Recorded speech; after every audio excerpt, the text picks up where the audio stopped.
Welcome to the July 14th edition of the PFF Forecast. Recording here live from New York City, which is where I am. It took me like 20 minutes to figure out how to not look like a total moron on camera, and yet still, moron, here I am. But we have a great show nonetheless. We're going to talk Aaron Rodgers, react to what seemed to be a pretty strong statement from Adam Schefter on Chris's podcast, what that means for the betting market. We'll debate some Jordan Love. That'll be a lot of fun. And then we are going to talk about some season-long props that you can find potentially out in the wild, even with some odds boosts, and how some PFF data that can help you out, in particular with regard to interceptions. It'll be a lot of fun. Great podcast. Let's rock.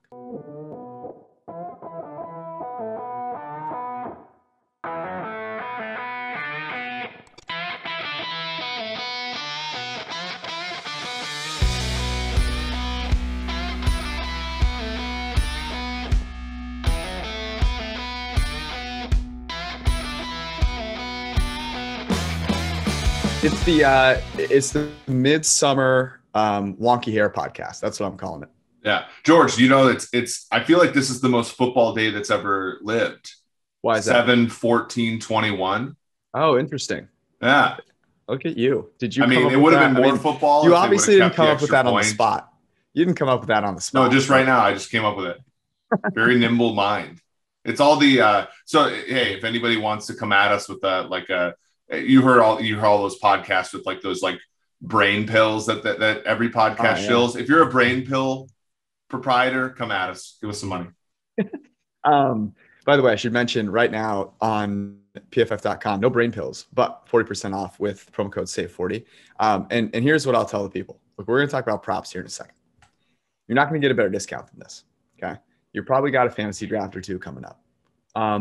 Go do yourself a favor, get the props tool, get a PFF Elite subscription, get 40% off, prepare for your fantasy draft, and just be ready to go, man. Be ready for a season of love, really, where, I mean, everyone's so excited about the football season, but I could not be more excited from a betting perspective as well, with how easy it's going to become to bet on props. Hopefully that becomes something that's, a little easier to do. It's not always Sunday morning. Maybe they start pulling them back a little bit.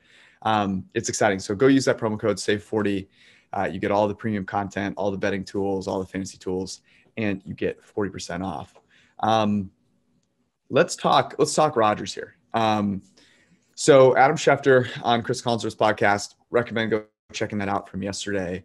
A lot of good conversation there, but one of the things that they did was they talked about the Rodgers situation, and the quote that stuck out to me, I'm curious if this was one that stuck out to you or if you had something else that you keyed in on, was Aaron Rodgers is really dug in. This is about him not wanting to be in Green Bay. That's what stuck out to me. That seemed pretty strong. Yeah. On this show, we've been fairly steady. I think at least I still am like of the belief that Rodgers either plays in Green Bay in the fall or doesn't play at all. What do you think this does? Do you think that this, because I see like a Carson Palmer situation sort of erupting here. And that means, that's not fair to Aaron Rodgers though. It isn't fair to Aaron Rodgers, but it's a similar situation where like, at this point, Rodgers is so good that I don't know if a team can give Green Bay enough, right, in the trade market. Sure. Whereas like Palmer was certainly worse. So then when the Raiders came with, I believe, 2 first-round picks, don't quote me on that. That was certainly worthwhile. But like the Packers aren't taking 2 first-round picks right now, right? Right. And everybody's sort of hay is in the barn as far as their quarterback situation, for better or worse, except for a couple teams here and there. And so I think, like, to me, if I was the Packers, and maybe they were blindsided by this, but if you didn't take what San Francisco reportedly offered them on draft day, you weren't going to trade him.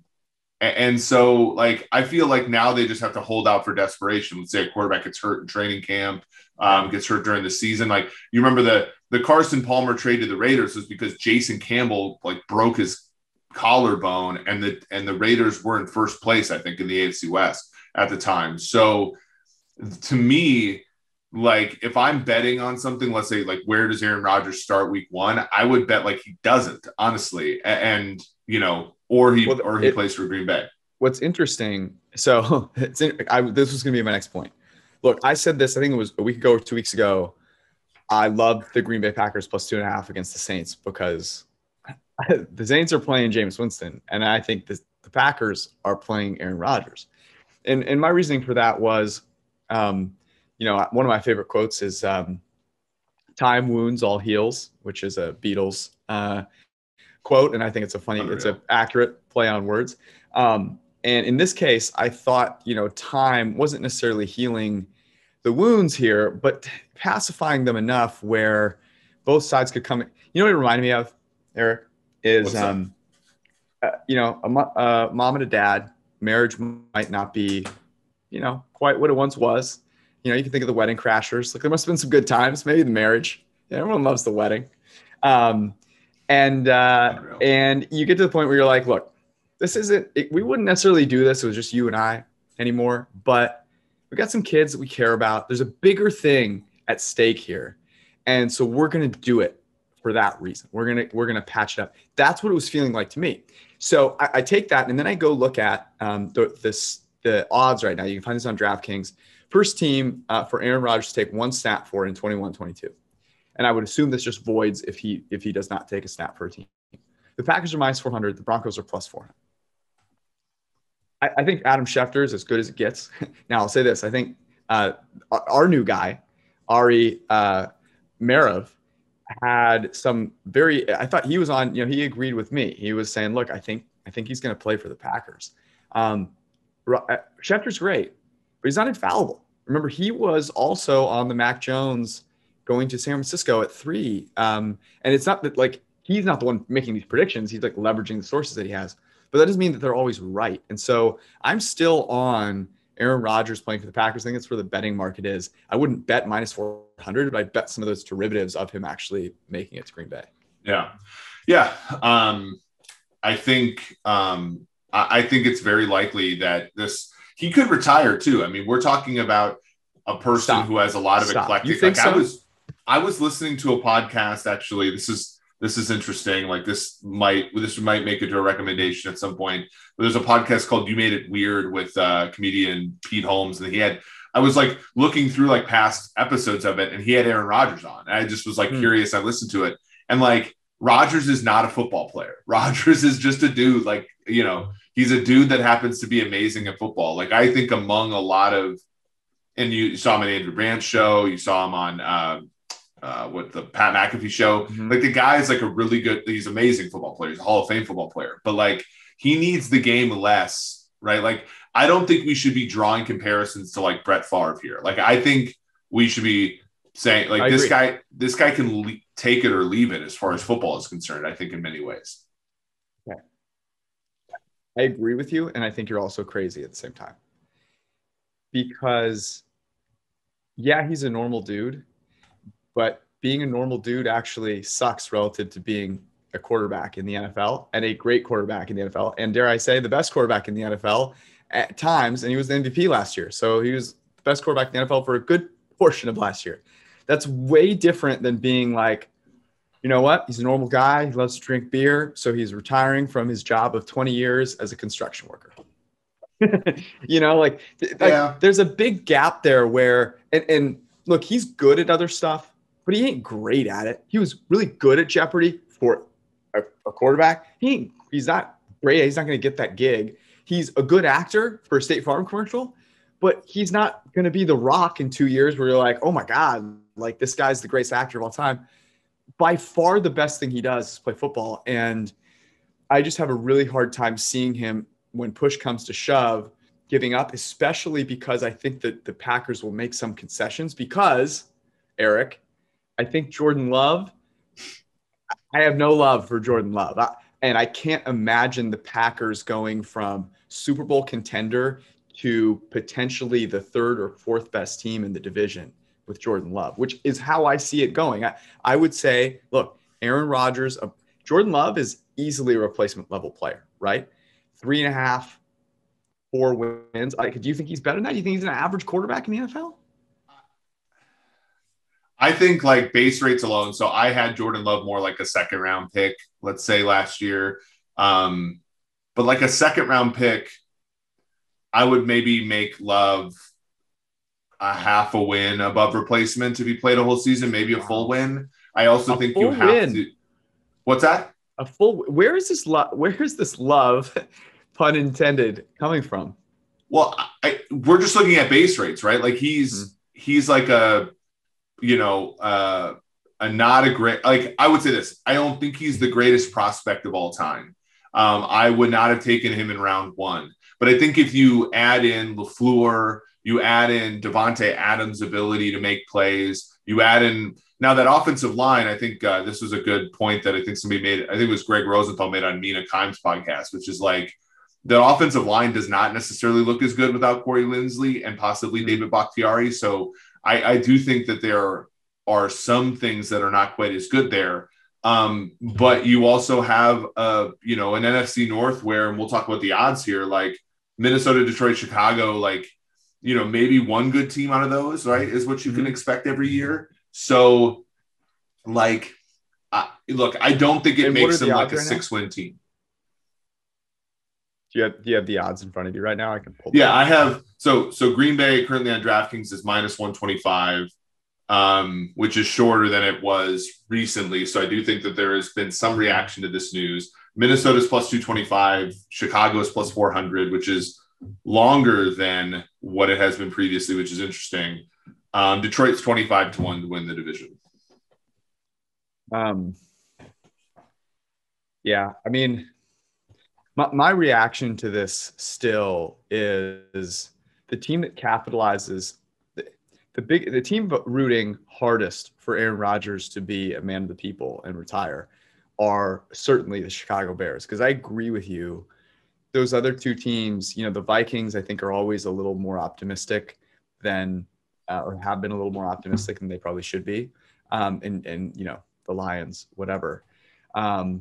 But I really would push back on the idea that Jordan Love at quarterback is going to get that team. I know you like Matt LaFleur, but to get that team even to compete with the Minnesota Vikings. Like Kirk Cousins is a significantly better quarterback than Jordan Love will be next year if he plays. Yeah. So, okay. So let's put our reasoning out there. Here would be my odds for the NFC North if you took Rodgers out completely. Let's say we know Rodgers is out completely right now. Okay. And feel free to rip me. I would say Minnesota would be +125, the favorites. I think Green Bay would be 2-1. I think Chicago would be +250. And I think Detroit would still be 20-1. Okay. That has the same hold, about 10% as the market is currently. And so essentially the break-even probability for Green Bay goes from 55% down to 33%. So they lose, over 20% chance to win the division.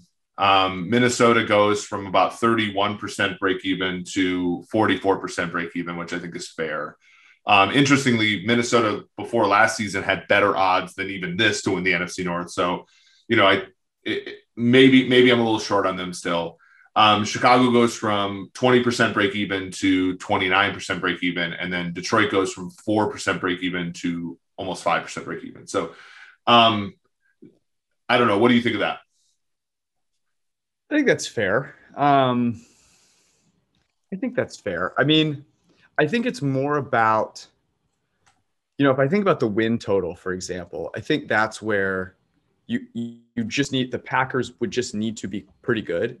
Whereas in the other situations, like the other teams can kind of fall apart. For example, without Rodgers, couldn't you see this division? Now, I think the Bears are pretty decent, but you could see a situation where this division looks kind of like the NFC East did last year, maybe like a slightly rich man's version of that. And so you could have the division odds make more sense than the win total, in my opinion, without Jordan Love. So I guess if you're going to have, if you have one bet that you're like, man, I hope there's still a chance if Aaron Rodgers pieces out, that's definitely the one. The challenge with Jordan Love, and I'm going to ask you this, because is there a part of, I've seen Josh Allen play well now. We saw Justin Herbert do some things that were very exciting last year. Both of them were inaccurate at the college level. Just what either the highest or second highest, I believe in Herbert's case, rate of uncatchable passes past the line of scrimmage for all three of those guys among their draft classes. So are you thinking that can be overcome with scheme more now? Is your opinion on that changed with more information? It's more of a question about, and I, we've tweaked our models since then. I'm actually going to look at it, Love's model. It's still probably going to point in the same direction. But I think it's more of a acknowledgement that in the right circumstances, toolsy quarterbacks can often have fatter tails than more like and this sounds, I'm not trying to compare some guys, but like Cody Kesslers of the world, right? Like guys who do really well in our system, that are very, very good at completing passes at the college level accurately. I think that there's a little bit more to like the idea that somebody can be extremely toolsy and break that sort of system, I guess, if that makes sense. What do you think? Like, because for me, it's more of, I really do buy into what Green Bay's doing. And I think that there is like sort of this disconnect. So we have Jordan Love as like profoundly a below average passer, but we do have, if you gave him, so this is sort of speaking to George, what you're talking about as far as like a quarterback that plays in a decent system that is not a complete disaster is probably going to be worth one more, right? Like we're talking like Jordan Love's taken in round one. He's a fundamentally different player than like Trevor Siemian, I guess, right? Like from an expectation standpoint. So we have Love median projection about one war if he plays the whole season. Now Rodgers is 4.5, right? 3.5 to 4.5, depending upon whether you want to take last year's number or kind of what a projection would be for this year. Mm-hmm. So they were 10.5. We had it simulated out to 11. So like, is a fair number 9, 8.5, like in that range? Would that offend people if the Packers were reoffered at 8? Because right now it's 9. And I feel like you almost have to go over that number, even if you acknowledge the likelihood that there could be a different quarterback. Okay, so I agree, but I agree because I think the chances of Aaron Rodgers playing quarterback for most or all of the season for the Packers are high. If it's Jordan Love, and I know it's Jordan Love, I think saying 8 or 8.5 is a tremendous hat tip to LaFleur and the rest of the Packers and Davante Adams. Like, you do not see now the Packers have a really great set of superstars. We talked about they have the highest graded quarterback, Aaron Rodgers, the highest graded left tackle, Dave Bakhtiari, highest graded wide receiver, Davante Adams, highest graded cornerback in Jair Alexander, highest graded safety in Adrian Amos, or at least most valuable. I'm not sure if he ended up highest graded. That's amazing. But you take the quarterback out of that equation, and all of a sudden it's like, okay, well, first off, I don't know if Davante Adams is going to be the highest grade receiver anymore because how many opportunities is he going to get to catch the football? And David Bakhtiari's impact obviously is going to decrease because he's not keeping a pocket clean for a guy with like a 140 passer rating from clean pocket. So those things all start to erode a little bit. And you look at rookie quarterbacks coming into situations, even with decent things around them, like their win totals could be nowhere near that. So I think 8.5 would honestly be like a really generous number. I think 8.5 would be a little generous. I'd probably go like 8. Yeah. And that's where I would be at. And right now I would have no problem betting over because you just heard Adam Schefter say that Aaron Rodgers doesn't want to be in Green Bay. Okay, that could be true. And he can, as I said before, he can still go back and play there. That does not prevent those two things are not mutually exclusive. Mm-hmm. Yeah. And that's where I think the opportunity is. Now you have to go to some different books, I believe, like their Packers win total is not available at our friends at DraftKings, but you could go to other places where they're hanging 9. You could also bet, as you said, game by game. You could, have Green Bay. Like, again, like if Jameis is playing against Jordan Love, I'm still going to take Jordan Love in a +8.5 teaser week 1 in New Orleans. Like that's just, to me, like a mathematical play because of the Wong teaser aspect to it. But it is interesting. I think 8 is probably where the market's going to go, because, we have precedent, right? Like, you think about this for a sec. The Chicago Bears win total right now is 7.5, -120 to the under, +100 to the over. So the Bears are a team. And again, I think we all believe Justin Fields is better than Jordan Love, right? Yep. But you are talking about a rookie quarterback behind a below average veteran on a team that just, let's say in a 17-game season, they would have won 8.5 games, let's say.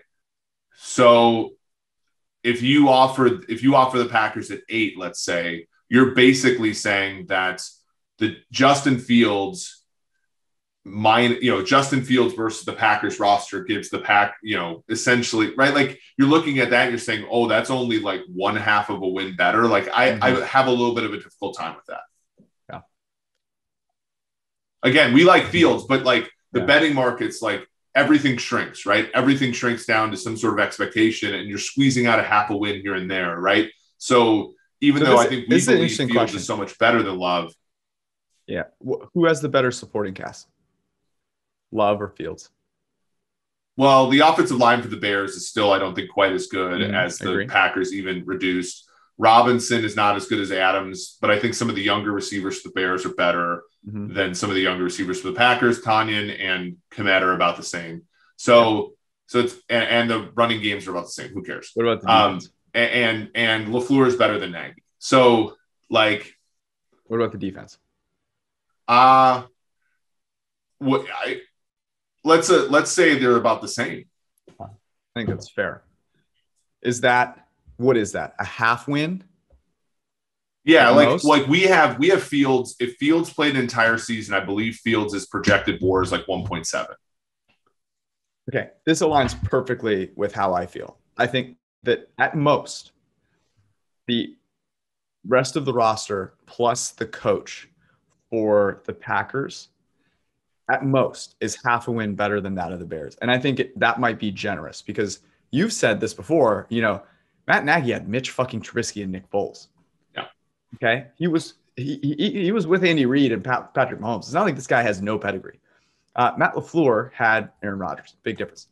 And Devontae Adams better than Allen Robinson. Allen Robinson is fucking amazing. Like, he's really, really good. And as you said, the rest of the receiving core, I believe, is better than the Packers.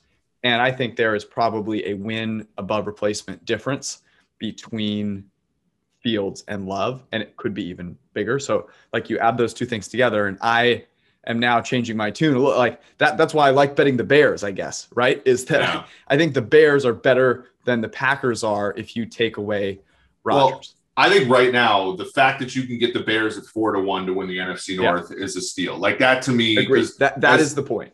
I have some Minnesota 4-1. That's not 2.5 to 1 or 225. Like, that's probably right. Maybe you take a little bit of Minnesota.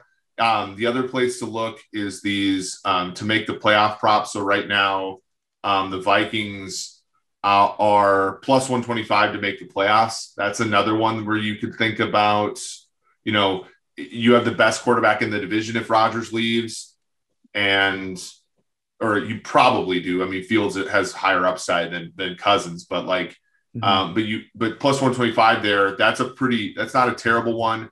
Whereas the Bears are 2-1 to make the playoffs in a 7-team NFC where, aside from Tampa Bay, who's an elite team?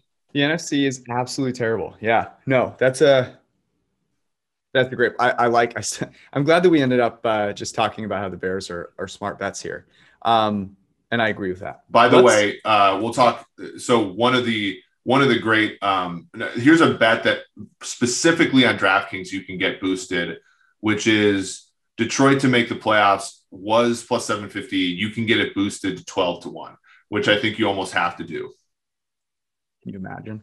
That would be quite a year. We're going to get to some prop bets here. Before we do, I want to tell you guys about the 40% off sale, which I mentioned at the top, but there are a few things. I focused on some betting stuff.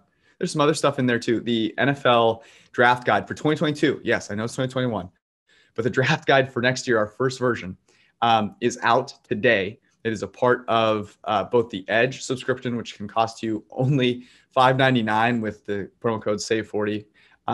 It's out there. It comes also with an elite subscription. The fantasy football draft guide is also out with player rankings, projections, all of those fantasy tools as well. The college football preview magazine, all of those pieces are a part of the Edge and elite subscriptions and are 40% off with promo code SAVE40. So you can get it as low as $5.99. So go do that right now. And also our friends at Simbull, Simbull, still offering you an amazing deal where if you deposit $10 at Simbull.app/PFF, you can get a free PFF Edge annual subscription. And of course, that means you get $10 switch to buy and sell shares of sports teams. Like you can buy a share of the Chicago Bears or the Detroit Lions. And then when they win a game, you'll get paid out a dividend. And you can, of course, trade those shares as the prices change. So go to Simbull, Simbull.app. And don't forget, save 40, give it to a friend. Be a good Samaritan. Let's talk player props here. You wrote a really cool article. Oftentimes, my criticism of our analysis is that it can be hard to understand. It's like I've got data that isn't always the most intuitive. It takes a lot of explanation, yada, yada, yada. But you wrote a piece on looking at player props, particularly interception player props, that I thought was as understandable for the layman as anything that I've read recently. Talk about the thesis in that article, which you can go check out at pff.com today. Yeah, I mean, I think that's always the mark, I think of, and again, we don't always do the best job of this. I think we're improving there. I think you're a humongous part of that in how you drive. Thank you. But like and I was explaining this to Zach and Tej, our interns, because they're doing something really cool with yards per route run. So look forward to that, fantasy players and folks that are betting player props and stuff. Because I think like the issue is like we just don't like we say stuff and then people misinterpret us and then that gets like memed out, right? And there was an article by Ben Lindsay that was talking about Jonathan Allen, which looked at him as a superstar based upon his pressure rate. And somebody was like, wait a sec, you're not telling me pressures are better than sacks. And so I quote tweeted this person and I said, look, like, no, sacks are better than pressures, but pressures predict sacks better than sacks do. So buy pressures, right? Like that's what you want.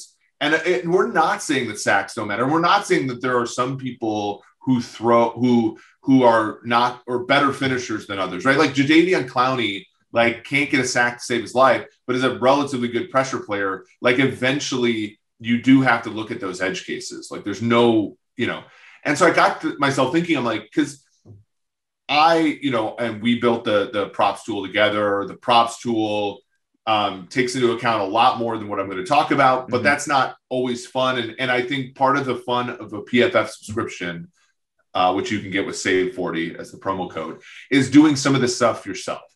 And so I wrote an article basically saying, look, one of the things that we've started to put in premium stats are turnover-worthy plays and turnover-worthy play rates. And turnover-worthy play rates predict interceptions better than interceptions do. And so if you're thinking, and let's say, that you don't want to use our player props tool, you want to make your own player props models. That's perfectly fine. We don't care. Like, that's awesome. That's a fun intellectual endeavor. And in fact, sometimes I like to have other models that I compare to things like Green Line and our props tool. And interceptions was the simplest one, right? Because if you take turnover-worthy plays, you can, and maybe other data if you want to or not, you can predict sort of like how many expected interceptions you'd take from a player in a given game. And there's this fun distribution called the Poisson distribution, which I show in the article. It really well approximates what actually happens, which is that, there are a ton of games where a quarterback throws no interceptions, and then some games where he throws 3 or 4. And you can use those little probabilities against the bookmaker's number and see if you have a bettable play. And that was an article I think that hopefully will inspire some people to build their own models, will inspire people to use some PFF data and think about other props where the result is a function not necessarily of the result previously, but of the process that gives rise to the result, processes that we're trying to measure at PFF. I think the place where I most vividly remember us talking about this and this coming into play, which will be fresh for people's minds, hopefully, is the Super Bowl and thinking about Tom Brady's interception prop. Yep.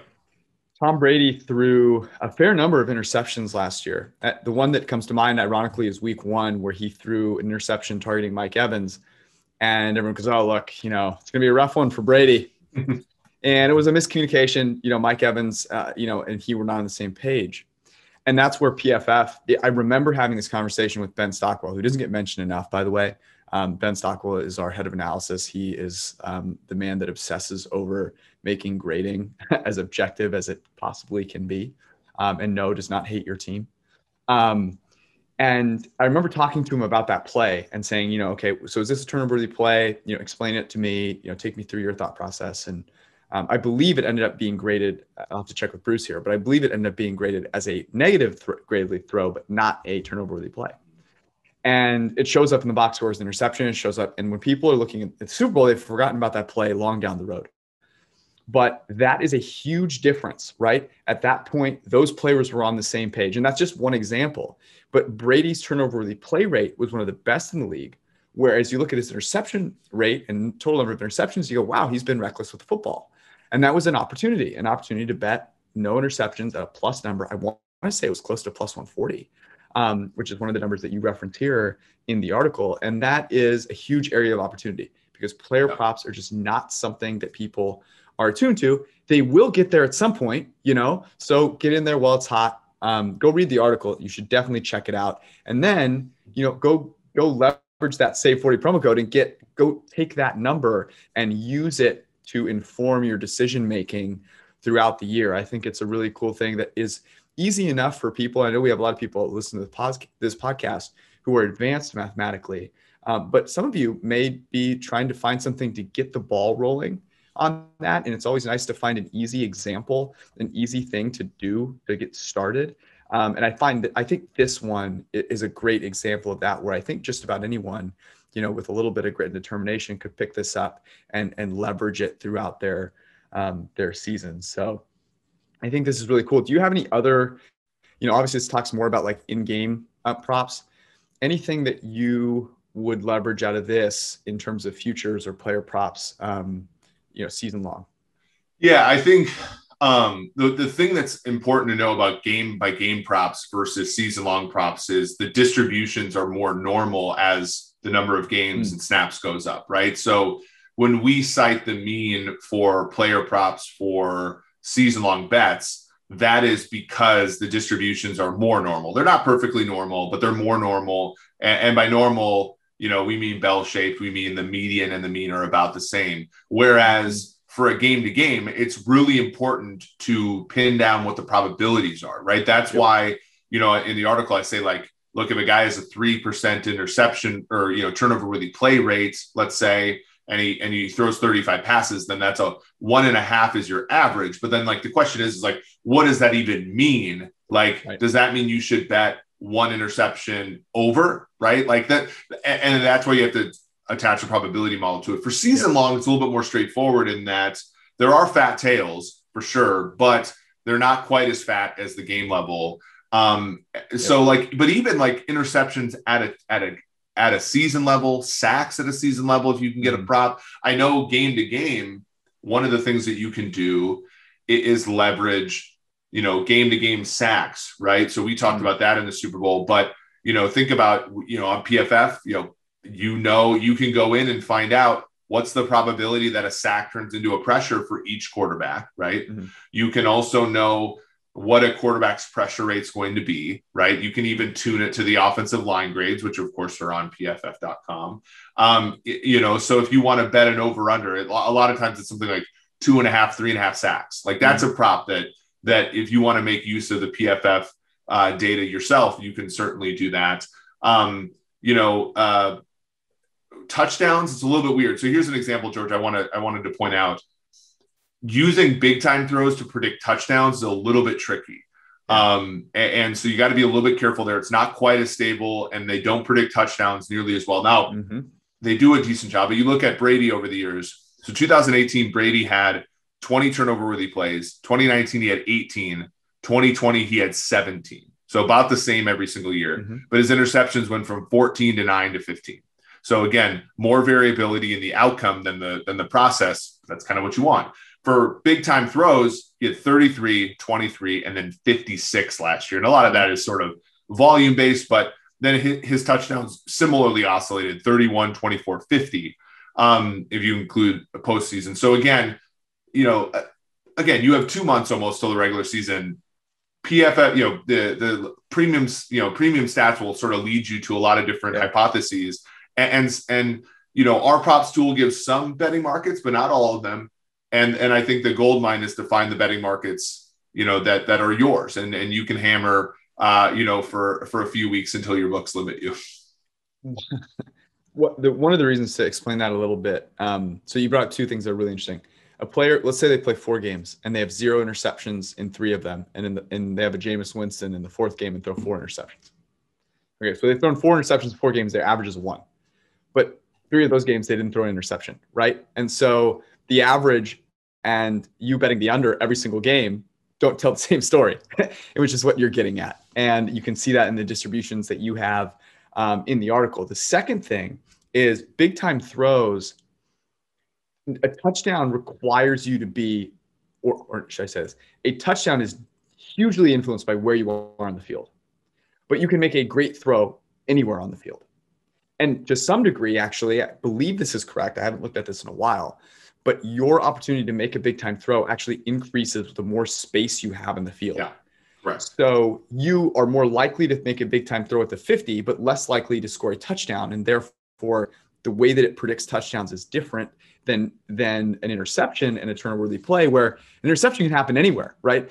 There's no they're in the red zone and therefore interceptions are more likely to happen.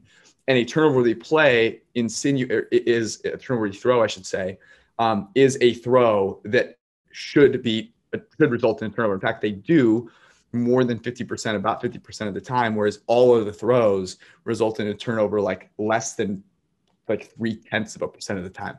So that's the reason there's a huge difference between those two things predicting the outcome, either an interception or a touchdown. I have a touchdown prop, ironically, that I really like, and I want to pitch it to you.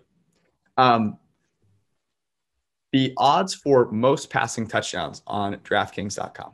Patrick Mahomes, plus 310. Tom Brady, plus 550. Aaron Rodgers, plus 600. Josh Allen, 9-1. So is Russell Wilson. I don't like any of those. But you know who I like? Dak Prescott at 12-1. Yeah, I like that too. And the reason that I like this, so most passing yards, Dak Prescott is the second favorite at plus 550. And the reason I like this so much is a couple of things. There is a opinion out there that I think is fairly wide that Zeke Elliott is a rock star at running back. We don't believe that necessarily to be true. And the Cowboys defense may improve, but it's still going to be very bad. And the Dallas Cowboys and Dak Prescott have something to prove here. I think they want to rationalize what they've invested in Dak Prescott. They're going to give him every opportunity to throw for a ton of touchdowns. Their defense is going to be bad. 12-1 to me, I like that even more than betting him, for example, to win the MVP, where he is 14-1. If you think about how much harder it would be for him to win the MVP relative to throwing the most passing touchdowns, I think there's a big, the two circles have a decent, overlap, but there's still a chance that a Mahomes or a Rodgers or a Brady has such a great record and is so efficient, right? Maybe doesn't throw any interceptions or hardly interceptions, where he doesn't win the MVP, but does win most passing touchdowns. So that was one that I recently saw come up on DraftKings that I really, really liked. I actually have a couple more, but I want to see if there were any that that you liked as well. Yeah, this is one where I'm sort of like also I'm kind of doing a little bit of projection here because of the number. I like Brian Burns going over 9.5 sacks at plus 110. Mm-hmm. I the more that we talked about this when Nate Tice was on the other day, like when smart football people say things repeatedly, like it doesn't make me change my mind, but it makes me go back and look and be open to change my mind. And the number of people who have praised Brian Burns over the last like few months makes me, fairly bullish on him. I think the Falcons are a sack taking team. The Saints will be a bigger sack taking team with Jameis or Taysom. The Bucks, I think, take long dropbacks. Like, I think there's going to be an opportunity for Burns here to have a really good year. It's interesting you mentioned the Bucks because Brady had one of the craziest seasons in terms of such a quick time to throw. It was below 2.3 seconds, but also I believe the second deepest average depth of target. I think only Drew Lock had more, but he's not mobile at all. He's doing the TB12 method, but he ain't moving around. I love the Brian Burns one. I think he's a great, as Darius Butler said on this podcast, a great dark horse for defensive player of the year. I like that. Here's the other one that I think is really interesting. Most interceptions thrown. So the favorite is Sam Darnold, 7-1, Ryan Fitzpatrick, 8-1, Jared Goff, also 8-1, Zach Wilson, 9-1, Jalen Hurts, 10-1, Trevor Lawrence, 12-1, Ben Roethlisberger, also 12-1. Ben Roethlisberger, in my opinion, has as good of a chance of leading the league in interceptions as any of those guys, in large part because he's not getting benched. And when I look at this prop, the first thing that I think about is, okay, if this guy throws a crap ton of interceptions, what are the chances that he gets benched? Ryan Fitzpatrick, high, very high, right? Sam Darnold, Taylor Heineke's playing in that case. Yes. I mean, Sam Darnold, maybe not super high, but still, like, it could look really bad and he could get benched. Jared Goff, I mean, they're probably rolling with him, but he's also kind of a wuss. I don't foresee him actually taking that many chances. Ben Roethlisberger ain't getting benched. And at 12-1, that is one that I am keen on, but I don't like it as much as this one way down the list, which is a guy that I do think has a fair chance to get benched if he's throwing a ton of interceptions. But Jameis Winston is 30-1. And for a guy that once threw 30 interceptions, I find that to be absolutely bananas. I feel like Sean Payton's also a growth mindset guy. Look, keep Jameis out there, let him play through it. Let him play through it, right? And the other thing is league leader in interceptions. We're not talking about the guy doesn't have to throw 30. No. Right? Like, who is the league leader in picks last year? Was it in the teens? Who was it last year? Oh my God. Let me look. Passing, interceptions, 15 is the leader last year. Drew Lock and Carson Wentz. Yeah. There was only two players with more than 30. Like, Russell Wilson had the third most interceptions in football last year, tied with Jared Goff and Kirk Cousins, by the way. By the way, Russell Wilson is 40-1. Patrick Mahomes. I mean, the limits on these are obviously not high, but would it be absolute? Oh, here's one that I like. Tua at 40-1. This This Who's is my his backup, one. Jacoby Brissett. Yeah, they're probably not going with Brissett. They're letting Tua ride or die this season. That is what this is. That's my favorite one. Here's another one that I like, and I'm on a most kick here. I just talked about the Cowboys. I like Zeke 18-1 most rushing touchdowns. Why? Because they're paying Zeke a lot of money. And you know what looks good, but isn't really indicative of how good the running back is? Touchdowns. And do I think that Dak Prescott leads that offense up and down the field? I do. So I like betting, and tell me if you think this is a stupid idea. I don't have a problem betting Dak Prescott 12-1 most passing touchdowns and Zeke Elliott 18-1 most rushing touchdowns. Not only do I think there's like a chance both of those happen because I think this offense could be amazing, but I think Dak Prescott being efficient, which I think he will, could either lead to one or the other. Yeah, I mean, that's like it's a are they going to justify the Zeke contract by giving him carries near the goal line to sort of come back, right? Mm-hmm, mm-hmm. Well, I don't think, here's an interesting thing. if I had to bet, the person that gets fewer goal line carries will be Dak Prescott. Yeah, but the touchdown throws will be something, right? Like you said, there's a good chance one of them gets a lot of freaking opportunities. That's a pretty good bet. That is my bet. Any other player props you want to give the people right now? I gave this away on the PFF Daily Betting Podcast, which you should also listen to. Greater.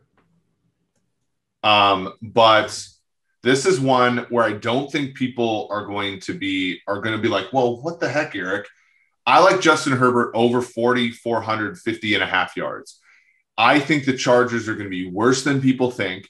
I think defensively, especially, I think that they will throw the ball more. Like, you look at the Joe Lombardi Lions, like they threw the ball a lot, and I also think that the division is going to be better on offense, especially. I think the Raiders are going to be better than people think, right? Like, I think that those two games will be shootouts more. I think the Chiefs games will be shootouts, especially like the shit that the Chargers have been talking about the Chiefs, who they're like 2-15 against over the last like whatever years. I think the Chiefs are going to try to hang 50 on the Chargers twice, which means that Herbert's going to throw for like a few, 400 yards in both games. I think Herbert goes over this number for reasons that are not due to like Herbert being amazing, but just like efficiency's sake. I'm glad that you added that caveat there. Really important that you kept that in. There are a lot of new player props on here. Look, we've already been rambling for like 40 minutes, but we may have to dive into this on Sunday in a little more detail. Yep. It's the beauty of the NFL season. There's no off season. Let's do some recommendations. Do you have a recommendation? For people? I was not prepared. Let me. You were not prepared. Okay. That's my fault. I actually have one though. I've been reading this book, and I think I talked to you about this when we were on the phone the other day. Mindset by Carolyn Dweck has been a great book. I think for people in a competitive industry, much like football, I think it's a really good read. Give me So I actually got this when I was a professor with one of my grants, because I was like learning about teaching, it's sort of weird to say. But essentially the idea is the difference between the growth mindset and a fixed mindset is more pinned down. And I think we all have sort of an intuition about what we think that is. But Caroline Dweck did a really good job, I think, of pinning that down better, and why people have jealousies, why people fail to grow, and why it's difficult to teach one group of people if you're a certain way. And, so that's always good. For us, we have managed teams and all that kind of stuff. It's a good thing to sort of read and just really to evaluate yourself too. So that was the point I was going to make is, when I taught, I teach for America, and the mindset that it takes on your side to like act in a way that promotes those things it's not easy. And the best example that I have of that is how often I caught myself saying he or she is smart, which I'm going to bring back to football here, because we often talk about he is inaccurate throwing the football. And that is something that it's like, oh, okay, well, he's just inaccurate. He's not going to improve. And we were talking about this with, was it Josh Allen? I think it was, where it's like, it's always Josh Allen. Yeah, it's always Josh Allen, but it's like a fixed mindset is pervasive in the world. Like, why would it not be pervasive in football? And maybe implicitly, where you train in a way that you're not acknowledging like the growth mindset to the fullness of it. And coaches and your trainers may not have that either. And like that has an impact, right? You can believe, quote unquote, that your player or your student or whoever can improve. But if you don't understand like how to facilitate that, and I think that is the thing that is a reason why that book is a really good read. I don't have like a particular, well, I do have a recommendation, but I wanted to tell you, so I'm in New York right now, and I managed to do something that was really embarrassing. And this is kind of a recommendation, which is when you go to New York, obviously you should take the subway. Okay. That's obvious. There's nothing better. There's no higher feeling than, well, there are, but like there's a really positive reinforcement to effectively and efficiently taking the subway in New York. It's like, if you do it and you get someplace like on time for like $2.25, you feel like you could navigate, the globe like perfectly. However, on the flip side, if you manage to fuck it up, there's not much of a lower feeling than like me, an idiot who thought I knew exactly where I was going, just walked right into the subway, meant to go downtown, and literally went uptown for like 15 minutes before realizing, just sitting there on Slack, doing things. So my recommendation is not to fuck up the subway. And you're welcome. You're welcome for that recommendation, which I know is not a great recommendation. But that is mine. Did you get Arby's Sparrow? Did I get what? Did you get Sparrow? No, I did not get Sparrow. I've said that joke to you like 3 times. I don't think you remember the Office like joke. No, I don't. So I'm sorry. So Michael Scott, when he goes to like corporate, he's like, this is my, he like pretended he was like this New York, like lifer, right? Like he goes to New York all the time. He's like super cultured. He's like, I go, here's my favorite New York pizza place. He goes to like Sparrow. Oh, it's like, so, well, okay. Do you want my New York pizza place? Sure. I mean, the funny thing is, it's not like everyone thinks of the New York slice as like this perfect thin slice of pizza. And you can go get those. Like, I actually think John's of Bleecker Street is really, really, really, really freaking good. But I love artichoke pizza, which is like a thicker slice. They have what's actually an artichoke pizza. They also have a crab pizza. And this is like a meal, man. Like, you get a slice of this pizza. It's fucking thick. It's hearty. The line is always there any time of day. It is, I think if I had to pick one slice of pizza in New York, it's ironically that. And I'll give you another restaurant recommendation. If you are rolling around in New York City, venture out to Brooklyn, a place called the Llama Inn. Very, very, very good. They have like a steak. It's like, it's not like overly high priced, like my cologne that I was telling people about. But they have a dish that combines French fries and steak. And it's amazing. And you should go. And scallion pancakes is very, very good. So if you haven't been there, that's my recommendation for the people. Nice. We'll be back on Sunday. Will we be in the same place on Sunday? If you're going to be in town, I'm going to be in town too. Then we'll be at the studio. I mean, we can. Let's do it. Me and you, buddy. It's been a long time. Everyone, thank you so much for hanging out with us. We love you. Have a wonderful weekend. We'll see you on Sunday. Peace.